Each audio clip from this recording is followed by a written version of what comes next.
اعوذ بالله من الشیطان الرجیم. بسم الله الرحمن الرحیم. قال الله تبارک و تعالی فاسألوا اهل الذکر ان کنتم لا تعلمون. صدق الله العظیم.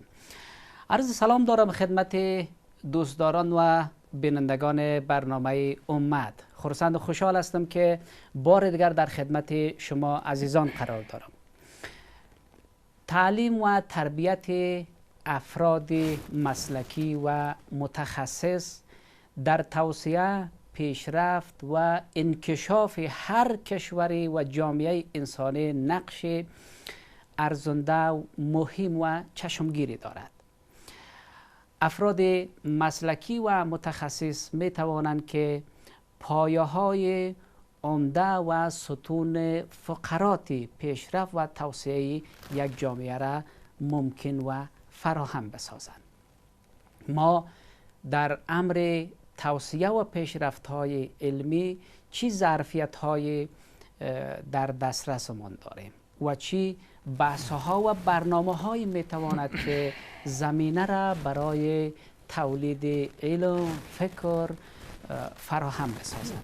در خدمت جناب مولوی صاحب غلام حیدری شهامت، رئیس عمومی اداره تعلیمات تکنیکی و مسلکی را با خودمان داریم در استودیو که دقایق در خدمت ایشان می‌بوده باشیم. جناب مولوی صاحب خوش آمدین.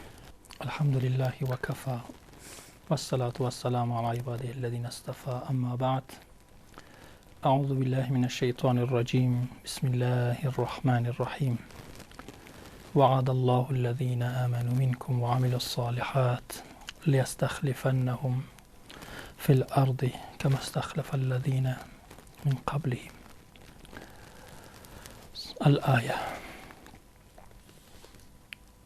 بنده مولوی غلام حیدر شهامت، سرپرست اداره تعلیمات تکنیکی و مسلکی، قبل از هر چیز به حضور شما برادر بزرگوار و اعضای مسلکی و تکنیکی و کادر فنی شما و بیننده های شریف و عزیز تلویزیون و رسانه شما و عموما ملت عزیز و رنجیده ما، السلام علیکم و رحمت الله و برکاته. و علیکم السلام و رحمت الله. خوشحالم که در جمع شما بزرگواران قرار دارم و درباره اداره تعلیمات تکنیکی و مسلکی با همکاری شما به ملت عزیز و بزرگوار ما توضیحات ارائه بدم. انشاءالله در خدمت شما هستیم. جناب مولوی صاحب غلام حضرت حیدر شهامت، بسیار خوب است. میخواستیم که انشاءالله بحث های در مورد اداره صحبت های می داشته باشیم. در آغاز اگر برای ما در مورد اهمیت تعلیم و تربیت یا اهمیت آموختن علوم به شکل تخصصی و مسلکی از نگاه اسلام برای ما بودین که دین مقدس اسلام با عنوان دینی که نخستین پیام یا وحی الهی به وسیله اقرا و خواندن و کتاب و قلم و بیان میشه، چقدر ما را تشویق میکنه، ترغیب میکنه قرآن کریم که ما باید بیشتر علم بیاموزیم و مسلکی بیاموزیم. تشکر برادر بزرگوار. چنانچه که شما یادآوری کردین، تنها دینی که اولین فرمان و اولین حکم او خواندن است دین اسلام است. الله متعال در سوره اقرا میفرماید اقرا، در سوره علق اقرا بسم ربک الذی. و اولین پیام الله متعال به انسانیت و رهبر بشریت رسول الله صلی الله علیه و سلم همین خواندن است. اما ای که خواندن رسول الله صلی الله علیه و سلم میفرماید، اگرچه حدیث ضعیفه اما بسیار مشهور است، اطلب العلم ولو کان بالصین، اگر در چین و دورترین نقطه باشد. و یا یک مقوله مشهوری است که میگه که علم اگر ز گهواره تا گور دانش برو، اطلب العلم من المهد الی اللحد. و در اینجا این معنا است که در علم نه محدودیت زمانی وجود داره در فراگیری علم و نه محدودیت مکانی وجود داره. و قرآن کریم تنها کتاب قصه نیست که ما شما قصه انبیا را که بیان میکنه، او به خاطر یک حکمت است و در اونجا نکته جالبه که وقت سحره فرعون جمع میکنه در مقابل حضرت موسی علی نبینا علیه السلام، در اونجا چون اونا تخصص داشتن و به کمال رسیده بودن، ساحرها وقتی که او معجزه حضرت موسی را میبینه فوراً به او ایمان میاره. ایمانی که میبین فقس ما انتقاص در مقابل کی؟ در مقابل فرعون میگه لأصلبنکم، وقتی میگه شما رو به دار میزنم، فقس ما انتقاص، چون ایمان به الله متعال و ایمان به حقانیت حضرت موسی میاره. در هر چیز اگر علم به کمال برسه واقعا و او رشته به تخصص برسه، او مایه نجات و سعادت انسان میشه. و خصوصا در دنیایی که امروز پیشرفت کرده، دنیایی که تبدیل به یک دهکده شده، اگر انسان ناآگاه باشه، بیخبر باشه و در حرفه و مسلک نباشه، او انسان نمیتونه در این قرن چی باشه؟ کامیاب باشه. فلذا من میگم که اسلام اهمیت زیادی به علم و تخصص داده. اگر سوال توضیح درباره اداره فکر کنم بعداً میاد و در این شک نیست. بسیار خوب است. بسیار بحث خوبی را شما اشاره کردین که ما را هم مقدار انگیزه میده که بیشتر در مورد انشالله صحبت بکنیم، پیشتر بریم. خوب پیشتر آیت را ما در آغاز تلاوت کردم، میگه که اعوذ بالله من الشیطان الرجیم بسم الله الرحمن الرحیم فاسألوا اهل الذکر ان کنتم لا تعلمون. یک کس بعضی مردم بیشتر وقتا سوال میکنه، البته از وقتا انتقاد میکنه، میگه علما اگر همیشه راه بلد راه جور میکنن علما.